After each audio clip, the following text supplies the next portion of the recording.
प्रतिनिधि महोदय, किसी भी पंचायत की आम जनता की कुछ मूलभूत आवश्यकताएं होती हैं, इनकी कुछ बुनियादी जरूरतें हैं, पानी, बिजली, सड़क, शिक्षा, स्वास्थ्य, कृषि, इन क्षेत्रों में क्या स्थिति है, कितना काम हो पाया? 2010 से पहले मेरे पंचायत में 1 किलोमीटर भी पक्की रोड नहीं था, जो आपको आते वक्त भी मिला होगा। मेरे पंचायत में कुल 30 गांव हैं। 30 गांव में से 24 गांव को मैंने पक्की रोड से जोड़ चुका हूँ विभिन्न योजनाओं से। यहाँ पर लोगों को एक दूसरे गांव से दूसरे गांव जाने के लिए, और या तो पंचायत मुख्यालय आने के लिए, या तो प्रखंड मुख्यालय जाने के लिए बड़ी बड़ी नदियाँ लगती थी, जिसमें 3 नदियों में पुल हम लोगों ने निर्माण करवा चुका हूँ। रही बात सिंचाई के, पंचायत स्तर पर अगर बात सड़कों की हो रही है, तो आप ये बताएं कि पेवर ब्लॉक और पीसीसी पथ का निर्माण कितना हो पाया? 8,500 फीट का पीसीसी का निर्माण हमने 15वें में 14वें से करवाया है, ताकि हर लोगों को एक घर से निकल के दूसरे के यहाँ जाने में दिक्कत नहीं हो। सिंचाई के क्षेत्र में पानी की अगर बात की जाए, पेयजल की क्या वर्तमान स्थिति? 63 सिंचाई कूप मैंने बनवाया है यहाँ पे। सभी सिंचाई कूप कारगर है, उससे सिंचाई लोग कर रहे हैं, पीने का भी कहा जा रहा है। और शुद्ध पेयजल की दृष्टि से हमने 11 साल के दरमियान में अन्य सभी विभाग से मिलाकर 165 चापानल का निर्माण करवाया है। जल मीनार कोई? जल मीनार नोट करवाया है। 9 काम हो रहा है उसमें? लोगों को लाभ मिल पा रहा है? हाँ, लोगों को लाभ मिल रहा है। और 5 गाँव ऐसे हैं जहाँ घर घर जल नल पहुँच चुका है। चलिए, बहुत अच्छी बात है। बिजली की क्या वर्तमान स्थिति है? कितने घंटे बिजली भी लगभग लोगों को मिल रही है? बिजली की स्थिति में देखा जाए तो प्रखंड मुख्यालय से दूर रहने के बावजूद अगर आंधी तूफान का डिस्टर्ब ना हो तो यहाँ 18 से 20 घंटे बिजली लोगों को मिल रहा है। स्ट्रीट लाइट और सोलर लाइट कितनी संख्या में लगवाई? स्ट्रीट लाइट हमने 100 की संख्या में लगवाए। काम कर रहे हैं सुचारू रूप से? अभी सुचारू रूप से सभी काम कर रहे हैं। आप शिक्षित हैं, ग्रेजुएट हैं, स्नातक हैं जी, इतिहास प्रतिष्ठा से आपने स्नातक किया हुआ है। बात अगर शिक्षा की जाए, आपके पंचायत बुनियाथर में कुल मिलाकर कितने सरकारी विद्यालय और आंगनबाड़ी केंद्र वर्तमान में संचालित हैं? 24 गो सरकारी विद्यालय कार्यरत हैं और 8 आंगनबाड़ी संचालित। आपके तरफ से बतौर मुखिया प्रतिनिधि और बतौर पंचायत प्रमुख, आपके तरफ से इन शिक्षण संस्थानों में कौन कौन सी सुविधाएं मूलभूत रूप से दी गई?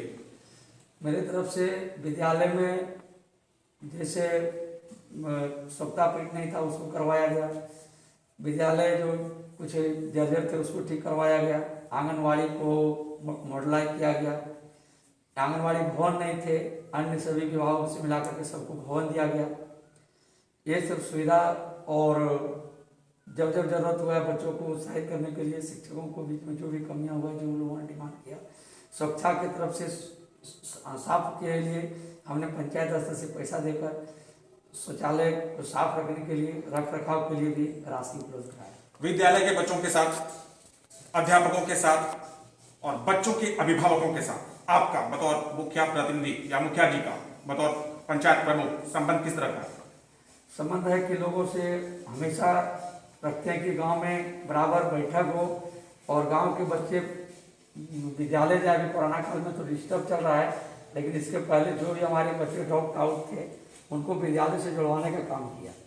जो भी हमारे शिक्षक थे उनसे अनुरोध करके, हमारा पिछड़ा क्षेत्र रहने के कारण, शिक्षा का स्तर कमजोर रहने के कारण लोगों को मोटिवेट करते रहे कि यहाँ पर जो है जैसा हो, अभिभावक और शिक्षक और अपना पंचायत प्रतिनिधि होने के नाते अच्छे संबंध स्थापित करके शिक्षा का गुणवत्ता में सुधार करने का काम किया। बुनियाथर सुदूरवर्ती पंचायत, प्रखंड मुख्यालय से काफी दूर, बिहार से सटा हुआ, कोई स्वास्थ्य सुविधा आपके पंचायत में? स्वास्थ्य सुविधा की कमी है, गंभीर समस्या। कोई उप स्वास्थ्य केंद्र नहीं? क्या होता है तब जब लोग बीमार पड़ते हैं? जब बीमार पड़ते हैं तो उन लोगों को हम लोग सहयोग करके यहाँ से प्रखंड मुख्यालय किसी तरह भिजवाते हैं। आकस्मिक स्थिति में क्या होता है? इमरजेंसी कंडीशन में लोग क्या करता है, क्या कैसे होता है, क्या कर पाते हैं आप लोग? इमरजेंसी स्थिति में हम लोग अपना ही गाड़ी से या तो यहाँ की लोकल गाड़ी से उठा के किसी तरह से। इतनी परेशानियों को पिछले 10-11 वर्षों से लगातार आप लोग देख रहे हैं, सामना कर रहे हैं, पढ़े लिखे जागरूक मुखिया और प्रतिनिधि होने के बावजूद भी क्या कभी आप लोगों को ऐसा नहीं लगा कि आपके पंचायत में खुद का एक कम से कम उप स्वास्थ्य केंद्र होता? यह मांग हम लोगों का माननीय विधायक, माननीय सांसद और उपायुक्त ने किया गया। क्या उन लोगों की तरफ से आपको? वो आज से तकरीबन 1.5 वर्ष पहले यहाँ आकर के सांसद महोदया बोली थी कि यहाँ पर स्वास्थ्य उपकरण वो करवाएंगे, लेकिन बीच में कोरोना काल हो जाने के कारण पुनः मांग हो गया और आज भी नहीं हो पाया। श्री जागेश्वर प्रसाद यादव जी को आप सुन रहे थे, माननीय मुखिया प्रतिनिधि है ग्राम पंचायत बुनियाथर के। पंचायत स्तर पर आम जनता की मूलभूत आवश्यकताओं से हम सभी को अवगत करवा रहे थे और कहीं कहीं समस्याएं हैं, स्वास्थ्य की गंभीर समस्याएं हैं, एक उप स्वास्थ्य केंद्र की कमी है, लोगों को समस्याओं का सामना करना पड़ता है। प्रयास किए गए हैं अतीत में लेकिन सफलता नहीं मिल पाई। आशा करते हैं कि इनका जो प्रयास अतीत में हुआ है आने वाले समय में बहुत जल्द गिरिडीह जिला प्रशासन इस विषय पर ध्यान देगी और इस पंचायत में कम से कम एक उप स्वास्थ्य केंद्र की स्थापना भी शीघ्र होगी, जहां पर एक एएनएम की कम से कम नियुक्ति होगी, पंचायत के लोगों का इलाज भी हो पाएगा। धन्यवाद। नमस्कार, मेरे साथ इस समय जागेश्वर प्रसाद यादव जी हैं, माननीय मुखिया प्रतिनिधि ग्राम पंचायत बुनियाथर प्रखंड देवरी जिला गिरिडीह। श्रीमान, पिछले 10 वर्षों से लगातार आपकी पत्नी इस पंचायत की मुखिया है, आप उनका प्रतिनिधि है और इस पंचायत का आप दोनों प्रतिनिधित्व कर रहे हैं। आने वाले समय में झारखंड में एक बार फिर से पंचायत का चुनाव होने वाला है। क्या आपकी पत्नी माननीय मुखिया जी और आप एक बार फिर से और लगातार तीसरी बार इस पंचायत की जनता के समक्ष बतौर मुखिया और मुखिया प्रतिनिधि प्रत्याशी अपनी दावेदारी प्रस्तुत करेंगे? जनता जिस तरह से 2 बार घर जा करके और प्रेरित करके सेवा करने का मौका दी है, अगर देख यहाँ की जनता के बीच में अगर विकास मेरा पसंद हुआ होगा और वो लोगों का आग्रह होगा कि ना आपने अच्छा काम किया तब फिर पंचायत चुनाव जो कदम रखेंगे। लोकतंत्र में जनता जनार्दन है, अंतिम निर्णय वही लेती है, लेकिन आपने 10 वर्षों तक लगातार सेवा की है, काम किया है। आपका अपना निजी राय क्या है? चुनाव लड़ेंगे आप? निजी राय है कि जिस तरह से जनता का सेवा किया और जो कार्य मेरा अधूरा है, एक बार लड़के और जनता ने विश्वास जताया तो जो कार्य अधूरे हैं उनको पूर्ण करने का काम चुनाव लड़ना है। क्या लगता है लगातार तीसरी बार जब आप अपनी जनता की समक्ष अपनी दावेदारी प्रस्तुत करेंगे तो इस बार आपकी जनता का प्यार आशीर्वाद आपको मिलेगा? यहाँ की जनता के ऊपर मुझे पूरा भरोसा है। कितना प्रतिशत? यहाँ की जनता पर हमको 100% भरोसा है कि हमको चाह रहे हैं और मैं भी उनको चाह रहा हूँ। 100% विश्वास, एक तरफा भरोसा, वन साइडेड बिलीफ। क्या कारण है इसका? इसका कारण है कि सुदूरवर्ती क्षेत्र में लोगों को न चलने के लिए रोड था, न सुरक्षा दृष्टि से कुछ था। आज भयमुक्त होकर के लोग हमारे प्रयास से सो रहे हैं, गांव घर के बच्चे लोग भी अपने आप में गर्वान्वित महसूस कर रहे हैं। ये पिछड़ा हुआ क्षेत्र को हमने जगाने का काम किया।